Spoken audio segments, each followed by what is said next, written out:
वह समुद्र जो निश्चित रूप से शांत प्रिय और अपनी सीमाओं के लिए माना जाता है कि समुद्र अपनी सीमा नहीं तोड़ता, लेकिन जहां इस तरह की दिव्य आत्माएं परम प्रभु की उनके चरणों में आकर के बैठी हो, वहां कवाताएं और उनके हृदय में उमड़ता हुआ समुद्र का वह ज्वार भाटा आज निश्चित रूप से अपने हृदय के समुद्र की सीमा को लांघने के लिए की पंक्तियां पत्रिका में दे करके हम लोगों की आत्माओं पे इस प्रकार का एक संघार, इस प्रकार का एक चोट पहुंची है कि हम रोक नहीं पा रहे अपने आप को, बांध नहीं पा रहे अपने आप को मर्यादा और सीमाओं में, हम अपने आप को समेट नहीं पा रहे अपने शिष्यत्व में, हम अपने आप को उस मर्यादा में नहीं ले जा पा रहे साधक की। हम तो प्रभु के बच्चे हैं, हम तो प्रभु की संतान हैं, हम तो प्रभु की दिव्यतम आत्मा के अंश हैं। इसलिए हे प्रभु, न हमारी सीमाओं पर जाओ, न हमारी मर्यादाओं पर जाओ, न हमारी किसी न्यूनताओं पर जाओ, हमें आज आप स्वतंत्र कर दो, मुक्त कर दो कि हम मुक्त गले से, मुक्त कंठ से आपका जयघोष कर सके, अपने हृदय का समुद्र उड़ेल सके, अपने आंसुओं के हल्के से आपके पद चिन्ह, आपके नख, आपका रोम रोम हम अर्घ्य दे करके सिद्ध कर सके। प्रभु, आकाश के उस बूंदों में भी, उन मेघों में भी वह पावनता नहीं रही। प्रभु, उस समुद्र के उस ज्वार भाटे के उस उबाड़ में भी, उन लहरों में भी वह पावनता नहीं रही। प्रभु, जो हमारे हृदय की इस समय की उपंती हुई समुद्र की ज्वार भाटाओं से उठ रहा है, प्रभु इन आंखों को मत देखो, इन आंसुओं को मत देखो। प्रभु, ये अपने आप में इस समय बंधन मुक्त है। अगर आप इसकी कीमत समझ सकते हैं, आप यदि इन आंसू को अपने चरणों तक अर्घ्य के रूप में स्वीकार कर सकते हैं, तो हमारा तो रोम रोम विस्फोटित है, विकंठित है, फैला हुआ है। प्रभु, इसे समेट लो, आप अपने बाजुओं में समेट लो, ये प्राणों में गति दे दो, स्थान दे दो। प्रभु, हमारी केवल यही आपसे विनीत विनती है, यही प्रार्थना है। इसी प्रार्थना को लेकर तो हम आपसे आए हैं, हम आपके चरणों से जुड़े थे। आज वो दिन याद आ रहा है प्रभु, कैसे हम अपने घर बार को छोड़ करके आपके चरणों से आकर के लिपटे थे। उस क्षण का जो दिया हुआ आशीर्वाद वरदान हमें शिष्यत्व का मिला था, आपने हमें उससे भटका दिया, हमें आपने भीड़ में भेज दिया, हमें आपने नाना प्रकार के कार्यों में उलझा दिया। आज हम फिर आपके चरणों में लेट करके पुनीत विनती करते हैं, प्रभु उस चक्र को पूरा कर दो, हमें फिर आप उस जगह पहुंचा के बैठा दो जहाँ शिष्य पर कि ये मेरा शिष्य है, इसकी आंखें, इसका रोम, इसका स्पंदन, इसके प्राण प्राण, इसके एक एक कंठ की आवाज मेरी है, और जो मेरी है तो निश्चित रूप से क्रांति होगी, क्रांति बिल्कुल बजेगा। रोक नहीं सकता, न सृष्टि रोक सकती, न प्रकृति रोक सकती। प्रभु ने जो गति दी है, गतिशील होंगे और इस प्रकार से गतिशील होंगे कि एक ज्वार उमड़ेगा इस चारों दिशाओं में, और ये समुद्र उमड़ रहा है। आप सब निश्चित रूप से पवित्रतम पवित्र बोध के साथ प्रभु गुरुदेव के चरणों में विराजमान है। मैं तो आपसे हाथ जोड़ करके विनती करता हूँ कि हमारे पास अगर कुछ है प्रभु के चरणों में, अपने हृदय का ज्वार है, अपनी आंखों के अश्रु वेग है, इनसे हमें प्रभु के चरणों को सिद्ध करना है। इनसे हमने अपने प्रभु के पावन पुनीत अपने उनके पदों को हमें पखारना है। प्रभु, हमारे इस विनीत भाव को स्वीकार करते हुए हम पर अपनी कृपा कर दे, अपना वरदान दे दे। प्रभु, पात्र आशीर्वाद चाहिए, यह वरदान तो हम आपसे लेकर रहेंगे प्रभु, यह वरदान तो आपको देना पड़ेगा प्रभु। इस वरदान को आप हमसे नहीं छीन सकते। हमारी आंखों के आंसुओं से पखारे हुए अपने पदों को आप किसी भी प्रकार से उस उसका दिया हुआ वहां से निकला हुआ आशीर्वाद आप रोक नहीं सकते। हमें आपने प्रवाह दिया है, इसी प्रवाह में हम बहते चलेंगे और आपसे जब चाहेंगे तब आपसे यही आशीर्वाद वरदान हमारा अधिकार प्रभु हमसे मत छीनना और जो चाहे उन्हें देना, ठुकरा देना, ठोकर मार देना, हमें आप पंचतत्वों में विलीन कर देना। हमें इसकी भी चाह चिंता नहीं, हमें तो चिंता एक है कि आपके हम कहीं चरणों से दूर न हो जाए प्रभु, बस इतना। नेत्रों से उनके जो चरण प्रक्षालन किए हैं वह सब हमारे आपकी ओर से ही किया है। परम पूज्य गुरुदेव के चरणों में वास्तव में हम यही भाव लेकर के इस भिलाई लौह नगरी के प्रांगण में हम लोग उपस्थित हुए हैं। गुरुदेव, यह तो हमारी प्रार्थना आपसे है ही। सदा भवतां भवदेव देवी। एक ऐसी महादेवी निर्मित हुई है जिसको काल कहा गया है, जिसको समय कहा गया है, जिसको शक्ति कहा गया है, जिसको प्राणस चेतना कहा गया है, जिसको माँ अम्बे कहा गया है। जिस प्रकार से एक माँ अपने कुपुत्र या सुपुत्र बालक को अपना संरक्षण देती हुई उसका ध्यान रखती है, उसको ऊंचा उठाती है, उसको सफलता के पथ पर अग्रसर करती है, ऐसी ही जगदम्बा से मैं प्रार्थना करता हूँ कि आप सभी का वो कल्याण करे, आप सभी की रक्षा करे, आप सभी को पूर्णता प्रदान करे। ऐसा ही गुरुदेव की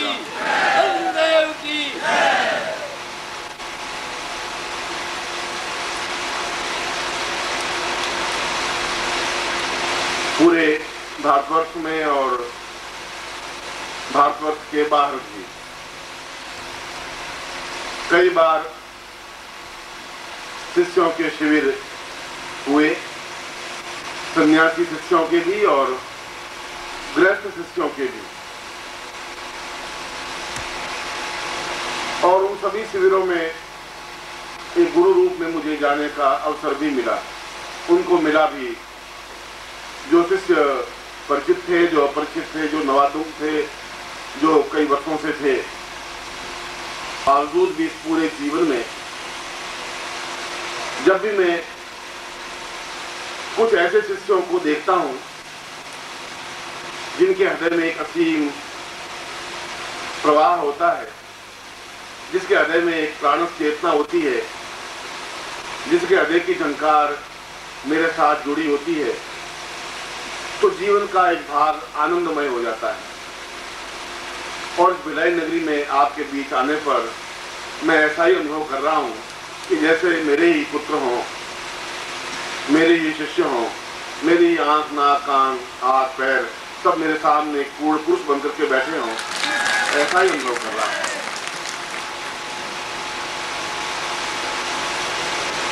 ये नवरात्रि का पर्व और कोई भी नवरात्रि का पर्व सामान्य नहीं होता। सामान्य तो हम होते हैं, इसलिए सामान्य होते हैं कि हमने अपने आप को सामान्य समझ लिया है और वो सामान्यता हमारे जीवन से उतर नहीं पा रही है। न सन्यासी शिष्य होता है, न गृहस्थ शिष्य होता है। आपके मनुष्य से, मानस से, दिमाग से, दिल से आप सन्यासी भी हो सकते हैं, आप गृहस्थ भी हो सकते हैं, आप भोगी भी हो सकते हैं, आप रोगी भी हो सकते हैं, आप योगी भी हो सकते हैं। ये तो आपके मानस चिंतन की बात है। और आपके मानस चिंतन में ये बात घर कर गई है कि हम गृहस्थ हैं और हम साधना में सफलता नहीं पा रहे। यदि आपके साथ एक समर्थ गुरु हो, आपके बीच में 10-15 वर्षों से, 50 वर्षों से हर बार जुड़ रहा हो और उसके बाद भी आप सामान्य बने रह सकें, तो ये तो आपके मनस की कल्पना है, मानव की और आपके दिमाग की न्यूनता है, कमजोरी है। जब मैं ये कह रहा हूं कि आप न्यून है ही नहीं, आप कमजोर है ही नहीं, तो आपके मन से ये भ्रम मिटाना पड़ेगा। आपको ये छोड़ना पड़ेगा कि आप ये साधना में सिद्धि प्राप्त नहीं कर सकते, या भगवती जगदम्बा को साक्षात प्रकट नहीं कर सकते, या भगवती लक्ष्मी को आप अपने सामने साकार नहीं कर सकते। आप सभी अपने आप में समर्थ हैं, मगर आपके मन पर, क्योंकि आपका सारा जीवन मन के संवेगों के साथ प्रवाहित है, और मन के संवेग कहलाते हैं काम, क्रोध, लोभ, मोह, अहंकार, अटैचमेंट, प्यार, घृणा, तिरस्कार, घमंड, जो कुछ भी, ये सारे 32 संवेग हैं। आप इन संवेगों के साथ जिंदा हैं, जीवित हैं। एक रेत जमती रहती है। एक मुंह देखने के शीशे को भी हम कुछ दिन नहीं पहुंचे तो उसके ऊपर भी रेत जम जाएगी, धूल जम जाएगी, यद्यपि आपने धूल फेंकी नहीं है। चारों तरफ का वातावरण ही ऐसा है। अगर आप अपने बाथ बेसिन के ऊपर शीशा लगा हुआ है और यदि आप 5-7 दिन उसको नहीं पहुंचे तो 8वें दिन आप चेहरे को साफ नहीं देख पाएंगे। आपने धूल नहीं फेंकी, आपने पानी के छींटे भी नहीं मारे, मगर जो चारों तरफ का वातावरण है, जो धूल के कण हैं, वे उस शीशे पर चिपक जाते हैं और उसकी वजह से आप अपने चेहरे को साफ होता जाता हूं, आप हर बार उसके ऊपर धूल जमाते जाते हैं। मैं अपनी तरफ से प्रयत्न करता हूं कि आप अपने उस दर्पण को स्वच्छ करें, अपना चेहरा देख सकें, और देख सकेंगे तो आपको एहसास हो पाएगा कि आप एक साधक हैं, देख पाएंगे कि आप एक समर्थ गुरु के शिष्य हैं, देख पाएंगे कि आप साधनाओं में सिद्धि और सफलता पा सकते हैं। बस धुंधले शीशे से, धुंधले मन से, धुंधली आत्मा से नहीं देख पाएंगे। और इस रेत भरे हुए मन के दर्पण को स्वच्छ करने की जो क्रिया है, उस क्रिया को दीक्षा कहा जाता है। दीक्षा का मतलब ये नहीं कि आप मेरे शिष्य बन रहे, शिष्य तो है ही, मेरे शिष्य होते तो यहां बैठते ही क्यों। दीक्षा का तात्पर्य यह भी नहीं है कि मैं आपको कोई पकड़ करके ऊपर आकाश में ले जाऊं। दीक्षा का तात्पर्य यह है कि आप मेरे से उस प्रकार से जुड़ सके जिस प्रकार से एक प्राण से, आत्मा एक आत्मा से, जीवन एक जीवन से, चिंतन एक चिंतन से, विचार एक विचार से जुड़ सके। और ऐसी जुड़ने की क्रिया की वजह से जो मेरे मन का स्वच्छ दर्पण है, वो प्रतिबिंब डाल करके आपके मन के उस दर्पण को भी पूर्णतः स्वच्छ बना देगा। तब उस पर न तो घृणा होगी, न तिरस्कार होगा, न अपमान होगा, न न्यूनता होगी, न मन में अभाव होगा, न मन की भावना होगी कि मैं कुछ कर नहीं सकता। ये कहा है कि सतम विभूतय पूर्णम त्वम देवोत्थान पूर्वतः। बार बार दीक्षा लेनी ही चाहिए, बार बार शीशे को साफ करना ही चाहिए। ये जरूरी नहीं कि एक बार खरीद के लाए शीशे को और पहुंच करके रख दिया तो अब जीवन भर वो शीशा साफ रहेगा ही। बार बार, और जब हर बार उस शीशे को पहुंचा जाएगा, क्योंकि आपको वह क्रिया मालूम नहीं है कि हम अपने अंदर शीशे तक, दर्पण तक कैसे पहुंच सके। आपको तो अपने शरीर का ज्ञान है ही नहीं, बाहर की चीजों का ज्ञान है कि बांस है और ये खपच्चियां हैं और ये बरसात हो रही है और ये टेंट है या जो कुछ भी है। आंतरिक रूप से जाने की आपको क्रिया का अनुभव नहीं हुआ, और आंतरिक रूप से जाने की क्रिया को जब दीक्षा कहा जाता है, तब उसके अंदर एक चित्त में जो जड़ता है, जो श्रांत है, जो न्यूनता है, जो रुक गया है, उस जगह पर ठोकर मारने से अपने आप वो जीवन का प्रवाह सरल बन जाता है। फिर ये योगी सन्यासी, हमारे पूर्वज वशिष्ठ विश्वामित्र ये नहीं कहते कि बार बार दीक्षा लेनी चाहिए। फिर श्लोक की रचना होती ही नहीं, फिर केवल सामान्य दीक्षा से काम चल जाता है। उस दीक्षा का तात्पर्य यही है कि हम अपने आप में पूर्णत्व प्राप्त कर सके, जो हम नहीं कर सके, जो आप नहीं कर सके। या तो आप अपने प्रयत्नों से करें, और यदि आप प्रयत्न नहीं कर सके या आपको रास्ता ज्ञात नहीं हो, तो फिर गुरु के माध्यम से उस स्थिति को प्राप्त कर सके जिस स्थिति के माध्यम से हम अपने जीवन के अंदर फिर ब्रह्मांड को देख सके। जब अर्जुन ने कहा कि मैं तो आपको समझ नहीं पा रहा हूं, आप कह रहे हैं कि आप 11वें अध्याय में कहा है कि 10वें अध्याय में कहा है कि आप अपने आप को कह रहे हैं आप बहुत महान हैं, और पेड़ों में आप कह रहे हैं मैं पीपल हूं, और ये आप कह रहे हैं कि मैं ब्रह्मांड हूं, मैं नदियों में गंगा हूं, मैं सागरों में समुद्र हूं। मुझे तो ऐसा कुछ लग नहीं रहा है। मुझे तो लग रहा है कि आप सारथी हैं, घोड़ों की लगाम पकड़ी हुई है और कुरुक्षेत्र में खड़े हैं। आप में मुझमें अंतर क्या है? मैं कैसे मानूंगा कि आप हैं? मैं देख ही नहीं पा रहा हूँ, मैं समझ नहीं पा रहा हूँ।